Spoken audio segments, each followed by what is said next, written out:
Queridos irmãos e irmãs, nós continuamos lendo o sermão missionário, o sermão do envio, que é o segundo grande sermão do Evangelho de São Mateus. O primeiro é o Sermão da Montanha, que nós já lemos há algum tempo, e agora estamos no segundo, o sermão missionário. Depois de Jesus enviar os seus apóstolos nominalmente, depois de Jesus dizer como eles deveriam se portar e o que deviam anunciar, Jesus agora alerta os seus apóstolos não para o perigo da perseguição, mas para a certeza da perseguição. E não uma perseguição distante, uma perseguição próxima. Jesus diz aqui, o pai entregará o filho, um irmão entregará o outro irmão, e assim por diante. Seguir Jesus implica incomodar. Aqueles que vivem o Evangelho e que o anunciam antes com a vida do que com a palavra, estes são como luzeiros que incomodam as trevas. Por isso as trevas estão sempre empenhadas em apagar a luz que brilha nestas vidas que seguem o Senhor e o seu Evangelho. Provavelmente, esta perseguição de que o Evangelho fala já estava começando, e começando com grande força, em torno do ano 80 depois de Cristo, quando foi escrito o Evangelho de Mateus. A perseguição aos discípulos de Jesus reunia a sinagoga e o Império Romano. E juntos, judaísmo e Império Romano perseguiam com força os cristãos. E São Mateus, a comunidade de Mateus, escreve no seu Evangelho, no catecismo missionário, este reforço, este aviso do Mestre, para que ninguém sucumbisse à perseguição. Desde então, a perseguição e o martírio fazem parte do anúncio do Evangelho. Em todos os tempos, o Evangelho foi anunciado com preço de martírio. O Evangelho foi anunciado com o risco da própria vida daqueles que o anunciaram. Mártires do início do cristianismo, mártires muito numerosos hoje, como sempre nos alertou o Papa Francisco. Mártires que realizam o paradoxo da vida cristã.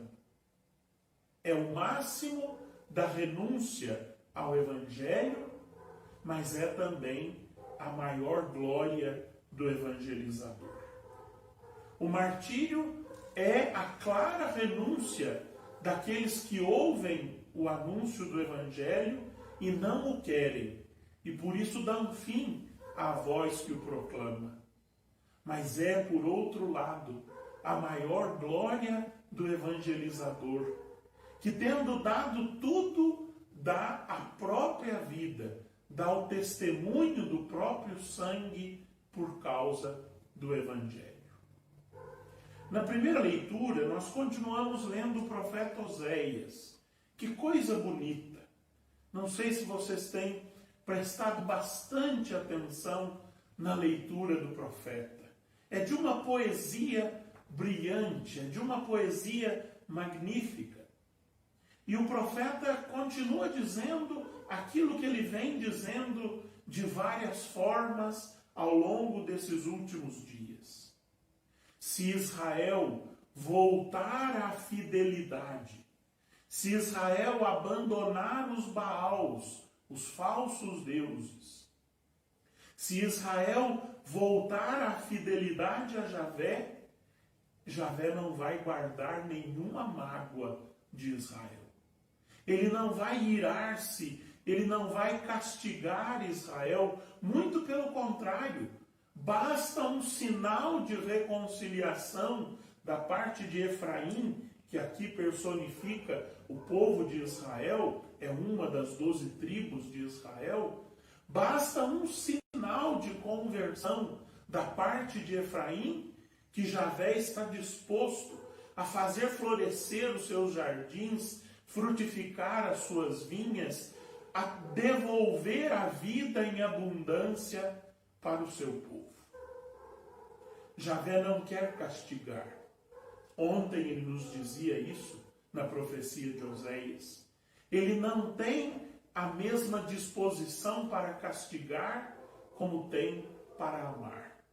Deus quer só nos amar, desde que nós nos abramos a este amor, desde que nós, como diz hoje o profeta Oséias, voltemos ao Senhor nosso Deus, porque estávamos caídos no pecado.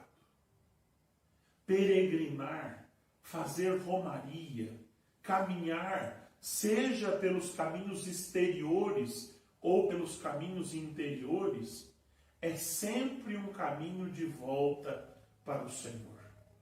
Será que nós hoje não somos o Israel que persegue os evangelizadores, que persegue os profetas, que não quer ouvir o Evangelho? Será que não somos nós hoje os convidados à conversão? Os convidados gratuitamente, sem nenhum castigo, sem nenhuma pena, a voltar para o Senhor que nos ama e faz florescer e frutificar abundantemente a vida em nós? Acolhamos este convite do profeta, voltemos para o Senhor, voltemos para Ele de todo o nosso coração, abandonemos o pecado, abandonemos aquilo que não é o Evangelho de Jesus Cristo, ouçamos os profetas, ouçamos os evangelizadores, ouçamos os mártires, que ainda hoje anunciam o Evangelho com o preço do seu sangue. E voltemos para o Senhor. Amém. Amém.